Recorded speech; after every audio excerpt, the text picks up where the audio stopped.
नमस्कार दोस्तों, आज की क्लास में आपका बहुत बहुत स्वागत है। आज हम केमिस्ट्री का एक बहुत ही इम्पोर्टेंट टॉपिक पढ़ने वाले हैं जिसका नाम है संकरण, हाइब्रिडाइजेशन। संकरण की अवधारणा पाउलिंग और स्लेटर ने दी है। संकरण का शाब्दिक अर्थ होता है कि कुछ पुराना मिलकर के नया बनना। इसको दूसरी भाषा में हम समझ सकते हैं कि दो कक्षक मिल करके या पुराने कक्षक मिल करके नए कक्षकों का बनना ही संकरण कहलाता है।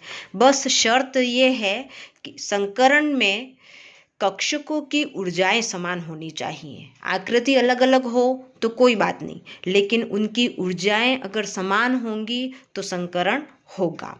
कक्षक कौन कौन से होते हैं? एस, पी, डी, एफ, ये सभी ये कक्षक मिलकर के नए कक्षकों का निर्माण करते हैं, उसी को हम संकरण कहते हैं। बस खाली शर्त ये है कि उनकी ऊर्जाएं समान होनी चाहिए। संकरण के कुछ गुण हैं। सबसे पहला गुण तो यही है कि समान ऊर्जाओं के कक्षक ही इसमें भाग ले सकते हैं, तो ही संकरण संभव है। संकरण केवल कक्षकों के मध्य होता है, न कि इलेक्ट्रॉनों के मध्य। इलेक्ट्रॉनों के मध्य संकरण नहीं होता है, ये कक्षकों के मध्य होता है। उतने ही नए संकरित कक्षक बनेंगे जितने की कक्षकों ने भाग लिया है। अब जैसे संकरण में मान लो एक S और एक P कक्षक भाग ले रहा है, मतलब 1 + 1 कितने हो गए? 2। तो वो संकरित कक्षक कितने बनेंगे? 2। कितने बनेंगे? 2। अगर मान लो एक S और 2 P कक्षकों ने भाग लिया है तो 1 + 2 कितने हो गए? 3। तो इसका मतलब कक्षक कितने बनेंगे? 3। आ गई बात समझ में यहाँ तक आपको कि जितने कक्षक भाग ले रहे हैं उतनी ही नए संकरित कक्षक बनेंगे। आ गई बात समझ में? अगला इसका गुण ये है कि पाई बंध संकरण में भाग नहीं लेता है। पाई बंध कभी भी संकरण में भाग नहीं लेता है। पाई बंध कौन सा होता है? डबल बॉन्ड, मतलब दो अणुओं के मध्य जब एक बार बंध बनता है तो वो सिंगल बॉन्ड कहलाता है, और 2 बार बनता है तो डबल बॉन्ड, और 3 बार बनता है तो वो ट्रिपल बॉन्ड कहलाता है। तो ऐसे ही पाई बंध जो हैं, जो 2 बार बंध बनते हैं, दूसरा बंध होता है, वो कभी भी संकरण में भाग नहीं लेता है। जो एक बंध होता है, सिंगल सिग्मा बॉन्ड होता है ना, वही संकरण में भाग लेता है। अब संकरण के कुछ प्रकार हैं जिसमें कौन कौन से हैं? एक तो sp संकरण, sp2 संकरण, sp3 संकरण, sp3d संकरण, sp3d2 संकरण और sp3d3 संकरण। ये सारे संकरण हैं। देखिए एग्जाम में जो मेन क्वेश्चन आता है वो ये है कि अपन को कोई भी मॉलिक्यूल दे दिया जाता है, कोई भी यौगिक दे दिया जाता है और उसमें अपन को संकरण निकालना होता है। अगर एक बार संकरण निकाल दिया कि जिसमें मान लो अगर ये sp संकरण है, ऐसा अपन को पता चल गया, तो फिर अपने आप उसकी ज्यामिति भी पता चल जाएगी और बंध कोण भी पता चल जाएगी। देखिए शुरुआत करते हैं sp संकरण से। sp संकरण का मतलब क्या है कि एक s और एक p कक्षक मिल करके 2 नए sp कक्षक बनाएंगे, sp संकरित कक्षक बनाएंगे। ये क्या कहलाता है? sp संकरण। एक s और एक p, एक s और एक p कक्षक मिल करके क्या बनाते हैं? नए कक्षक बनाएंगे, तो उसको अपन क्या बोलेंगे?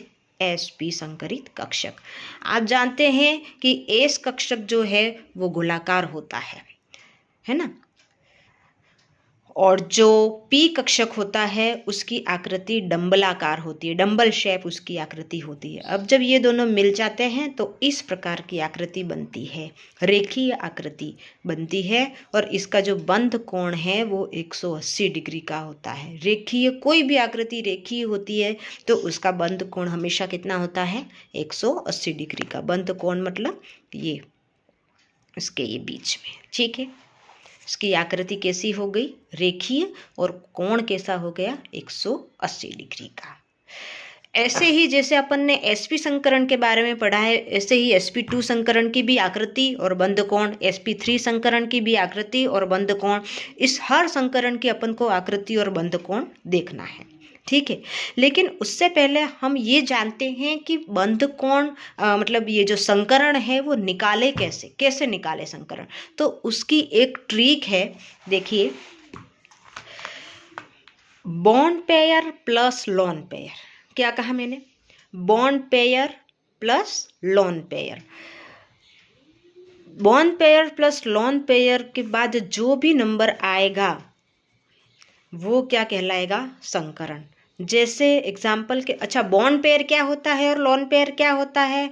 बॉन्ड पेयर वो होता है जो इलेक्ट्रॉन बंध बनाने में काम आ गए हैं, जिन्होंने बंध बना लिया है वो तो क्या कहलाएगा? Bond pair. और जिन्होंने बंध नहीं बनाया है या बंध बनाने में काम नहीं आए हैं वो इलेक्ट्रॉन क्या कहलाएंगे? Lone pair. आ गई बात समझ में? ये लोन पेयर क्या है? जो कि बंध बनाने में काम नहीं आए हैं ऐसे इलेक्ट्रॉन। और बॉन्ड पेयर कौन से? जिन्होंने बंध बनाने में भाग ले लिया है या जो बंध बनाने में काम आ गए हैं उनको अपन क्या बोलेंगे? Bond pair. टेंशन मत लो, आपको आराम से समझ में आ जाएगा कि ये क्या है। अगर ये ट्रिक समझ में आ गई तो आपको कोई सा भी संकरण निकालने में आसानी हो जाएगी। जैसे अब मैं मान लो बॉन्ड पेयर कितना आ गया? 2 और लोन पेयर 0।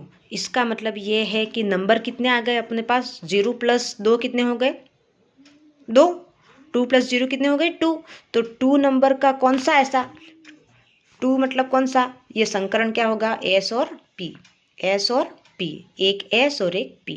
अगर यहीं पर 3 नंबर आता तो एक S, एक P और एक P और, तो मतलब sp2।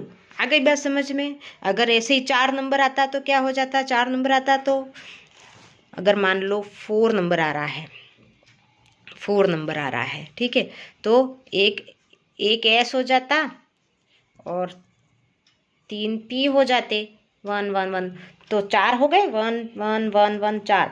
तो ये क्या हो गया? sp और 3, sp3। आ गया समझ में आपको? तो उसी तरह से अगर नंबर 2 आ रहा है तो sp संकरण, अगर 3 आ रहा है तो sp2। अगर नंबर बॉन्ड पेयर 2 + 1 आ रहा है, लोन पेयर कितना आ रहा है? 1, और बॉन्ड पेयर कितना आ रहा है? 2, तो वो कौन सा कहलाएगा? sp2 संकरण। आ गई बात समझ में आपको? अगर मान लो बॉन्ड पेयर कितने आ रहे हैं, नंबर कितना आ रहा है? 4, और लोन पेयर कितना आ रहा है? 0, तो संकरण कौन सा होगा?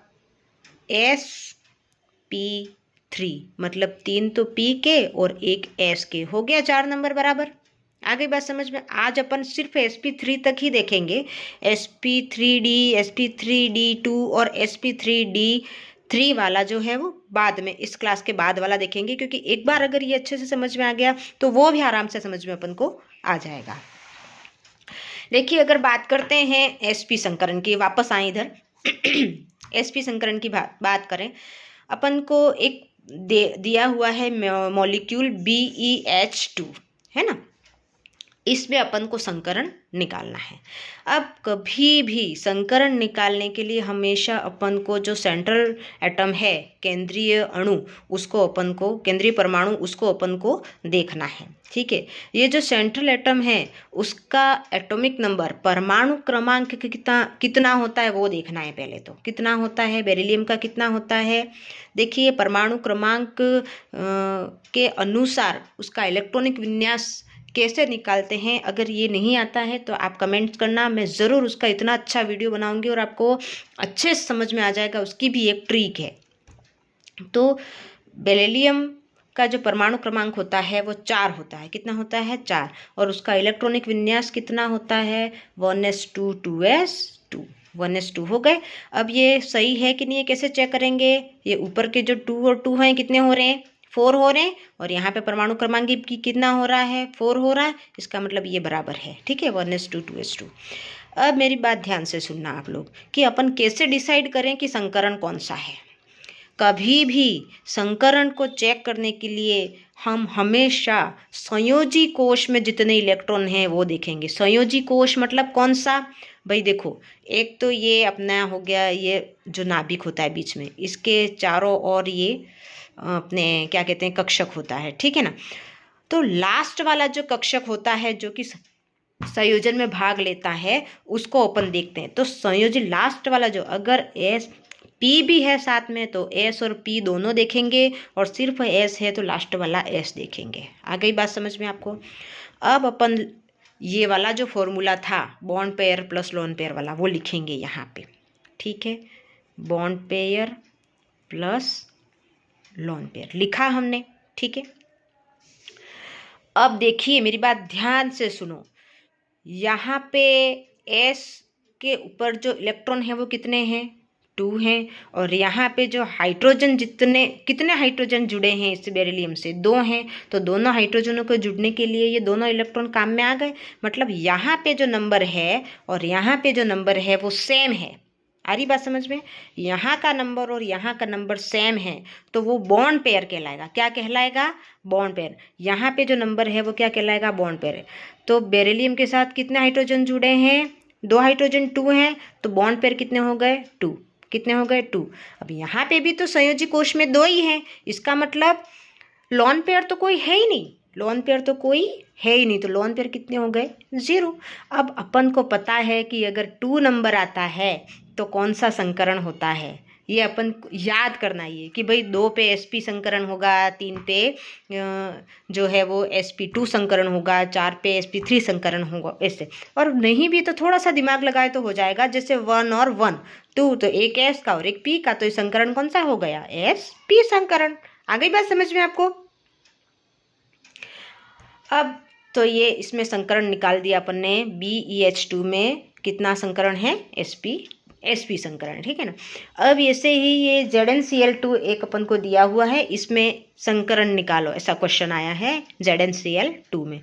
अब वही फॉर्मूला वापस लगाना है अपन को। देखिए अब जैसे छोटे छोटे जो परमाणु क्रमांक होते हैं, अगर मान लो 4, 5 ऐसे, तो इसका अपन पूरा इलेक्ट्रॉनिक विन्यास लिख सकते हैं। लेकिन जैसे 30, 50, 40 ऐसे हों तो फिर उनका इलेक्ट्रॉनिक विन्यास लिखने में अपन को थोड़ी दिक्कत आती है। लेकिन लिख तो सकते हैं, लेकिन इतना लंबा चौड़ा नहीं भी लिखे तो अपन को एक आइडिया होती है कि भाई ये जो है वो संकरण तत्व कहलाता है, और उसका जो इलेक्ट्रॉन संयोजी कोश है, प्रैक्टिस से आ जाता है ये तो इसके जो संयोजी कोश है उसमें लास्ट में जो होता है वो 3d10 और 4s2 होता है। 3d10 और 4s2। आ गई बात समझ में?